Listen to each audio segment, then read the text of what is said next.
வணக்கம். இப்போ நம்ம பார்க்க போகிற நாணயம் 10 பைசா நிக்கல் பிராஸ் காயின். இதோட அச்சடிக்கப்பட்ட வருஷம் பார்த்தோம்னா 1968 இருந்து 1971 வரைக்கும் இந்த நாணயத்தை அச்சடித்து வெளியிட்டிருக்காங்க.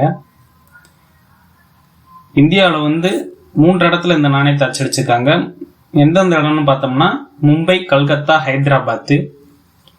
இந்த நாணயத்தோட ப்ரூஃப் செட்டு எங்கே அடிச்சிருக்காங்கன்னா மும்பையில் அடிச்சிருக்காங்க. இதோட மின்ட் மார்க் பீன்னு இருக்கும். வருஷத்துக்கு கீழே பீன்னு லெட்டர் போட்டிருப்பாங்க. அது மட்டும் இல்லாமல் எப்பயும் போல டைமண்ட் ஷேப்லையும் அப்புறம் சின்ன டாட் புள்ளி வச்சும் மும்பை மின்ட் மார்க் இருக்கும். கல்கத்தா மின்ட் எப்பயும் போல பிளெயினாக இருக்கும்.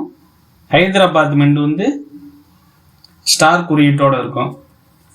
இந்த நாணயத்தோட வெயிட் பார்த்தோம்னா 4.3 gram. Diameter 23 mm. Thickness 1.7 mm. Edge smooth edge. இந்த நாணயத்தோட விலைன்னு பார்த்தோம்னா இந்த நாணயம் யூஸ்டு கண்டிஷனில் இருந்துச்சுன்னா 3 ரூபாயிலிருந்து 4 ரூபா வரைக்கும் விலை போகுது. இதுவே யூஎன்சி கண்டிஷனில் வச்சுருந்தீங்கன்னா இந்த நாணயத்தோட விலை 30 ரூபா வரைக்கும் அதிகபட்ச விலையாக விலை போகுது. இந்த தகவல் உங்களுக்கு பயனுள்ளதாக இருந்ததுன்னா நம்ம சேனலை சப்ஸ்கிரைப் பண்ணுங்கள், லைக் பண்ணுங்கள், ஷேர் பண்ணுங்கள்.